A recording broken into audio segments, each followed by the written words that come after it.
You know, what's up guys? Isang mapagpalang araw sa atin. Kumusta po lahat? Nandito tayo nga guys sa ating mini aviary. Good news guys kasi yung mga ibang breeder natin may mga egg na. Kahit sa sobrang init, nakukuha pa nilang mag-egg. Pero hindi natin naasahan na mapisa lahat. Di baling kahit mga 3-4 lang okay lang. Ay kung ano lang magiging kaya nung ina. So guys, bali i-update ko kayo sa aking mini aviary guys. Dahil yung ating kakatil kanina nagkanaan na sila, kaya problema hindi natin nakuha ng ng video. Malabo pa siguro bukas na mauli. Kaya kailangan tuwing aakit tayo dito, dadali natin tong natin cellphone. Kahapon kasi nagmamadali ako, kaninang maga nagmamadali ako, hindi ko nadala. Sana nakuhaan ko sana. Yung ating guys, inakay probe na guys. Magkatabi na sila. Pwede na ilagay sa isang yan. Sa isang may kulungan guys. Tingnan nyo guys, tingnan nyo.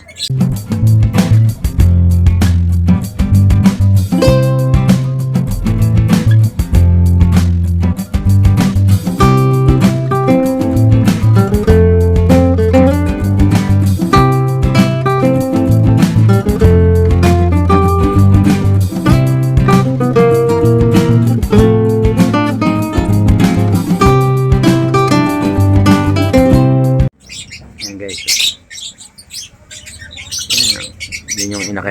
Diyan man ang ginagawa guys. Yan yung inakay natin dati guys. Galing na, no? Yan. Pag ganyan guys, ganyan na yung pair nyo. Ano na yan? Sinyalis na yan na sila ng dalawa. Bali yung hakak dyan, yung mood. Yung naman, parblo. Blue opaline spirit parblo. Yan ang babae guys. Yung blue na yan guys, anak ng anak ng puti na nando sa dulo. Kaya lang may batik-batik siya na pula, kaya parang split parblo yung puti. Kaya nagkaanak sila ng ganyan. Yan guys. So, bali guys, yan gagawin natin. Bibili na tayo ng pugad guys. Ilalagay na natin sila sa may pugad para makapag-breed sila kagad ng kanilang itlog. Alright? Nagbunga yung ating pagwawalay sa kanila sa flight cage mula sa ina papuntang flight cage, papunta naman dito sa pairing. Yan. Kaya yan guys, mahirap ganito, mahirap magtrabaho. Kaya lang talagang kailangan natin gawin para makakuha tayo ng pair. Sure. Yung talagang sure proven talaga na silang dalawa. Pag yan guys, inilagay mo sa may pugad, ako mga ilang buwan lang mangingitlog na yan. Kaya si mga kapatid niyan guys, yung mga iba na makasama dito guys.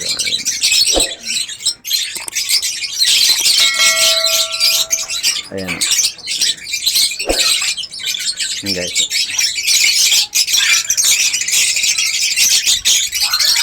Yung dalawa, nakakaingit yung ganda ng sa damonte nung.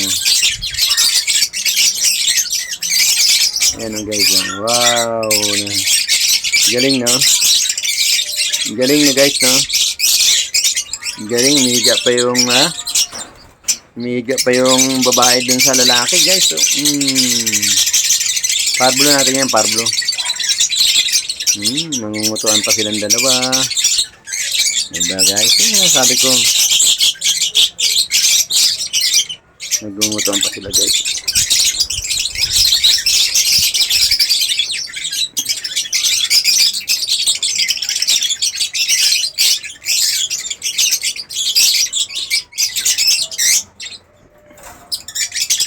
Yan. Tapos yung kabila naman, yan o. Yan, malapit na rin yan. Mag-pair. Pero pair na sila, inaantay lang natin silang magkalapit. Pag nagkalapit na sila, kagaya ng isa, ayan o, malapit na rin guys, sinaabang-abang natin. Kagaya niyan, ayan. Yan guys. Yan, pati yung isa kanina. Yan. Pwede na ilagay sa ano yan, sa mayroong pugad. Mga ganyan, mga sure ano na yan. Proven na yan, proven cock or hen. Mag-asawa na. Ayan. Mahirap guys. Mahirap magkaroon ng mag-alaga. Pero kailangan talagang gawin natin. Ayan o, tama, ayan o. Sure cock yan. Sure cock at hen. Yan, dalawa na yan. Talagang trabaho nga lang. Pwede kasi natin pagsama-samahin. Ang tampas sa labas yung mga pugad. Ayaw ko naman ng ganun. Gusto ko makapag-project ako ng mas magandang lahi. Kaya sinisipagan natin na gumawa ng ano, gumawa ng simula dun sa inahin. Pag nangitlog, palalakihin mo. Pagbaba, ilalagay mo sa flight cage. Kagaya niyan, meron pang dalawa flight cage natin. Pagka okay na, nakita mo na silang medyo magkatabi, kagaya nito, kagaya niyan, yan, ilalagay mo na sa kulungan na may pugad. Actually guys, yan,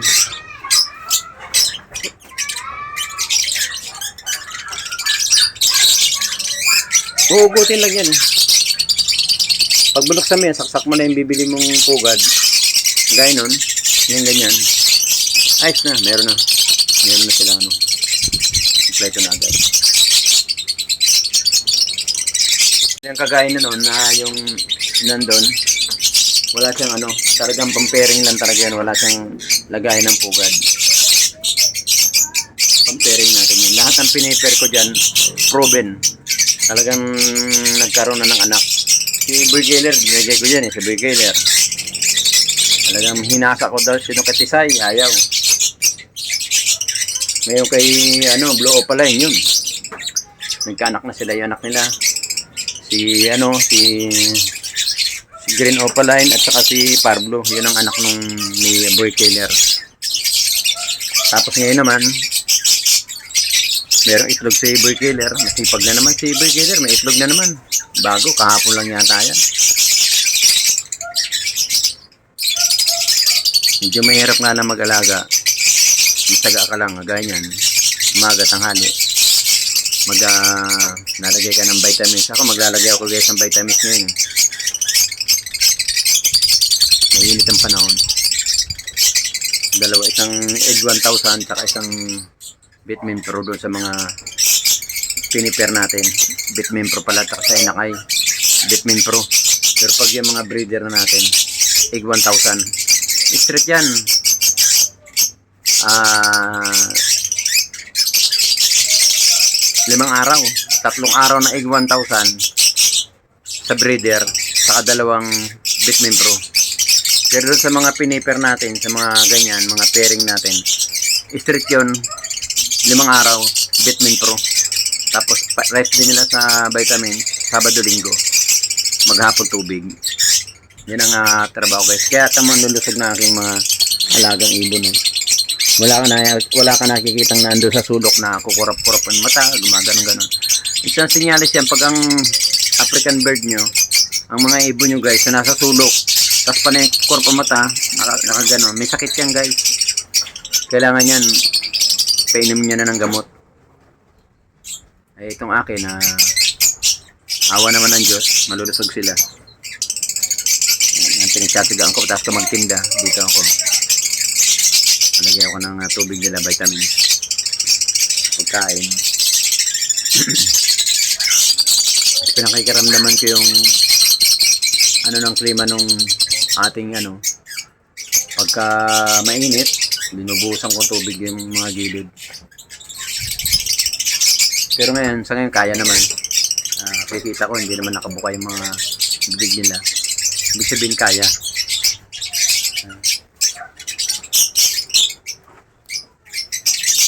Bali, antay-antay natin yung yung tawag dito, yung in-order kong pugad. Ilalagyan na natin si Mood. Saka itong si Blue Opaline, split yellow balls, split Ino. Ilalagyan na natin sila sa kanya-kanyang may pugad na para. Pero ito mga to, hindi na muna. Ito mga nasa ibabaw, hindi na muna. Bali yung darating na mga pugad, naka-steady na sa taas.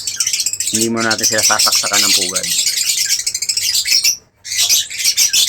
Yun guys, ang ano. Yun ang tatrabahin natin yan. Tapos sa bukas maglilinis tayo ng cage. Maglilinis tayo lahat. Marami kasing tayong breeder kaya hindi tayo pwedeng magkilos-kilos ngayon. Gaya nung dati. Sayang, pero mo 18 yung inaasahan mong magiging inakay. Hindi nangyari kasi gawa nung nilipat nga natin sila rito. Alam ko naman talagang mahirap buhatin kasi pag binuhat mo yung kanilang kulungan, alog-alog yan. Ayaw ng Africano, lalo pag may itlog, hindi niya pipisain yung mga egg. Kaya ganyan ang nangyari sa atin. Yung mga dating may itlog na 7, isa lang ang pinisa. Yung may itlog na 3, isa lang din. Tapos yung dalawa itlog, wala, hindi nag-fertile pero hindi nila pinisa. Kasi na parang naalog Kaya kailangan, huwag mo talagang istorbuhin sila. Hayaan lang natin. Ano yun natin charge to experience. Nabuhayan tayo naman ng 5 inakay. Doon sa 18, 13 ang nawala. Bali 5 lang ang nabuhay. Salamat pa rin tayo kasi nabigyan pa rin tayo ng mga anak. Pero sa kabila ng lahat, napaganda naman yung kanilang mga cage. Maliwalas, maganda ang klima. Nakikita nila yung mga puno. Yan guys. Yung puno, mga lumilipad na mga ibon, mga kalapate. Yan. Kaya hindi sila na-stress. Minsan may dumadapo dito ng mga ibon. Nanghihingain din yung laglag nila, kinakain ng mga ibon na maya. Kaya sa tingin ko hindi na sila stress. Dahil makikita mo sa kanilang mukha hindi na sila stress. Kasi pag ang matatandaan, malalaman mo naman pag ang ibon stress. Pag pasok mo pa lang, liparan niya mga yan. Yung ating mga alaga, tingnan mo naman, ganyan na sila, naghumuhuni lang, dahil sinasabayan, nagsasalita tayo. Ganyan sila, pag alam nilang maingay, nag-iingay din sila. Subukan mo muna himik, matahimik tayo sandali lang. Diba guys? Tahimik din sila. Diba, tahimik. Salita tayo. Diba? Kasabay-sabay na yan. Diba? Ayan. Lalay si Pastel. Maingay si Pastel. Maingay si Pastel. Hingingin na ng tubig yan Wait lang. Nagbablog pa si Amo. So, guys, hanggang dito lang muna ang ating upload. Sana mayroon kayong natutunan dun sa sinabi ko na huwag palipat-lipat ng cage, huwag palipat-lipat ng pwesto. Kung alam mong para doon na talaga sila, doon na, huwag nyo nang baguhin. Kasi once na binago nyo, nilipat nyo sila, nagkakaroon ng stress yung mga ibon. Kaya imbis na dadami, maraming egg, konti lang ibibigay sa'yo. So ito, the next month, nag-itlogan na yung iba ngayon. Medyo ang bilang ko parang nasa 20 na. Siguro naman hindi na mangyayari yan kagaya na nangyari nung nakaraan.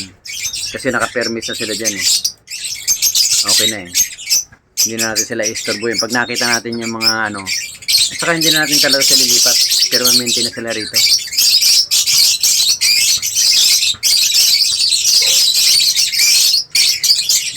Sa mga bago nag-iibon, tayo lang ni Papa Obas TV, huwag kayo lipat ng ng pwesto. Kung saan nyo pinisto, dapat doon na lang para dire-diretso yung pangitlog nila. Alright. Naku guys, kung makikita, mamaya pakita ko kayo guys yung itlog guys. Naku, napakarami. Hanggang mabait ito si ano, back to back blue ko pala yun. Galing ng ginawa. Hindi natin sila i-strawberry muna. Pero mamaya silipin lang natin, baka meron ng inakay. Kasi pag may inakay na, magpapalit tayo ng pagkain. So kailangan talaga, hindi maring silipin mo rin once a week, mag-araw-araw, para hindi sila ma-stress. So ngayon, kailangan natin silipin. Dahil may isang itlog, si Opaline doon sa taas, ipina-adapt natin dito kay back to back blue Opaline. Titingnan natin kung ano nangyari.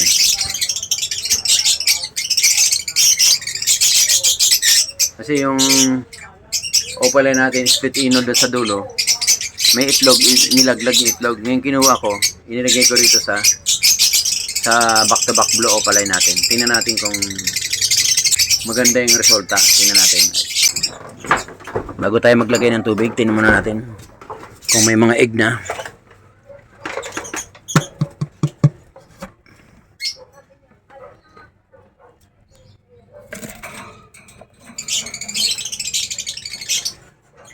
Ito, yan, nag-ano na yan, no? Naglilimlim na yan, guys. Kaya ganyan. Naglilimlim na yan, guys. Tapos to dito. Titingnan natin kung malaki na. Yun. Yun, malaki na, guys.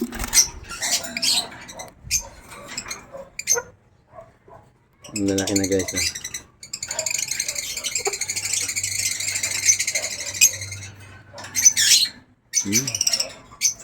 Malaki na. Tuli na, oh. Ito. Tingnan natin kung may egg na sila. Wala pa rin. Si ating dilute. Ito. Meron pa tayong isa rito eh. Tingnan natin kung ano na to. Kaya nang kunin. Ayan, no? Ang ganda ng kulay guys, no? Huwag mo natin kunin kasi hindi pa marunong kumain guys eh. Ito. Uy. Nag-uumpisa na rin to. Si Wild Perso, yan o. Bait ni Wild Perso. Oh, Wild Perso. Naglilimlim na si Wild Perso. Nag-ano na siya, nagtatry na siyang maitlog. Tapos to guys. Ito, marami to guys. Ayan. Back to back yan, ang blue. Tingnan natin kung ilan yung itlog.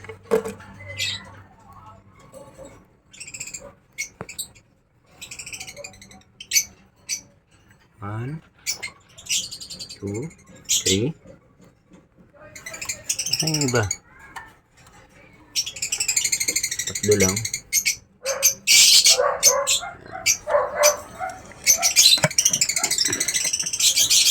Tapos itong isa meron na rin ito.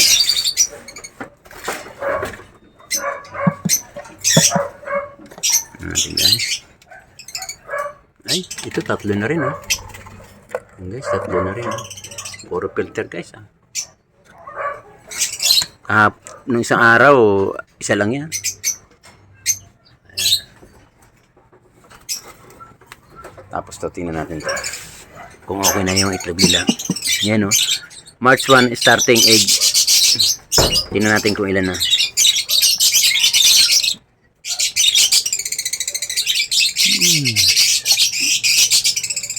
Uy, ilan yan? Isa, 5 guys, 5.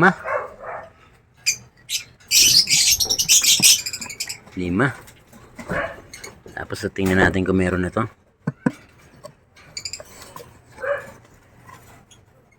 Ay, ito meron na rin. Isa, oh. Meron na rin. Tapos to. Tingnan natin to guys. Ito, nagkanaan to yung nakaraan eh. Tingnan natin. Uy! Tako! Napakarami itlog, 3. 4, ayun yung isa oh. 4 guys. Walay. Galing oh. Yung isa pa niya isa. Yung babae. 4. Ito kaya.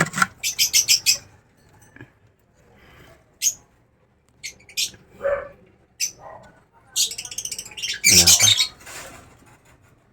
Yan, meron na rin yan. Tapos yun nandito, tingnan natin.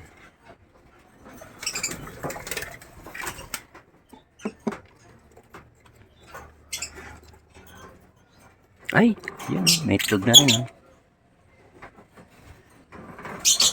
Kita nyo guys, may itlog na, yun, isa lang. Dito.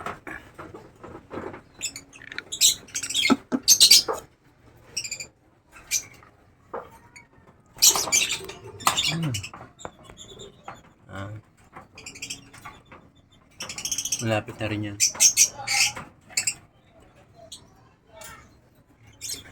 Gaano na rin sila. Nagninisting na rin. Ito. Tingnan natin. Palo. Wala pa.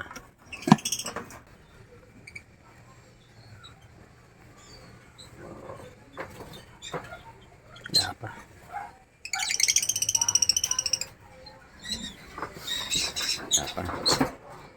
So baka tuwid. Isa.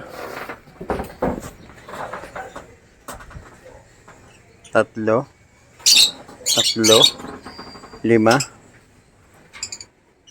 3. 6.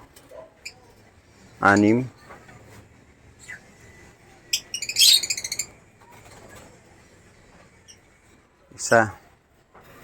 4. 8.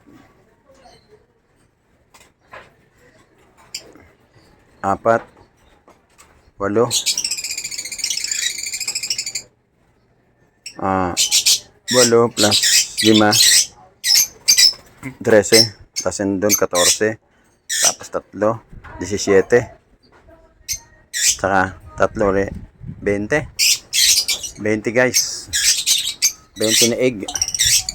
Yung guys, may 20 tayo na 20 piraso na itlog. Meron pang hahabol niyan guys. Yan guys, nakita nyo na. So hanggang dito lang guys muna ating video. Kung nagustuhan nyo guys yung upload ni Papa Ubas TV, huwag nyo pong kalimutan mag-subscribe at pakipindot na rin ang notification bell para lagi kayo updated sa mga video ni Papa Ubas TV. Alright? Maraming salamat po. Shoutout po sa lahat. Sa Luzon, Visayas, Mindanao at sa buong mundo. Shoutout po. Magandang tanghali po sa inyo lahat. At magandang gabi. Magandang umaga po sa ibang bansa. Yan. Hanggang dito lang. Salamat. Maraming salamat po. Thank you. Ingat po lahat. Bye-bye. Salamat, Papa Ubas! Okay, thank you. Every time we say goodbye, baby, it hurts. When the sun goes down and the band won't play.